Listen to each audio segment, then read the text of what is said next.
ఈరోజు ప్రభా పరిచయం కొరకు నీ సన్నిధిలో ఆహారం ఉన్నట్లుగా 10వ భాగం ఏమని చెప్పారు.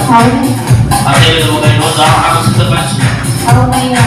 మేరీ బట్టి మేము ప్రార్థిస్తాము. మేరీ గారికి దేవుడు మంచి ఆరోగ్యాన్ని ఇచ్చునుగాక. వారి ప్రజలను దేవుడు దీవించునుగాక. వారి కుటుంబాన్ని దేవుడు దీవించునుగాక. ఆహారాన్ని ప్రిపేర్ ఎవరైతే చేశారో ప్రభా, ఇదిగో ప్రిపేర్ చేయించిన మేరీని వారిని కూడా దేవుడు దీవించునుగాక. వారి ఖర్చు పెట్టిన ప్రతి ఖర్చుకును దేవునికి మహిమకరంగా వారిని వర్ధిల్లు చేయునుగాక. ఇంకా ఎవరైతే ఇచ్చి ఉన్నారో వారందరి కొరకు ప్రార్థిస్తున్నాం.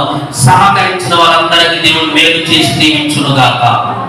మనందరికీ దేవుడు తోడుగా ఉండి ఇంకా అనేక మంది ఈ యొక్క ప్రభు పగలో పాల్గొంటున్న ప్రతి బిడ్డకు దేవుడు తోడుగా ఉండి ఆశీర్వదించునుగాక. దయచేసి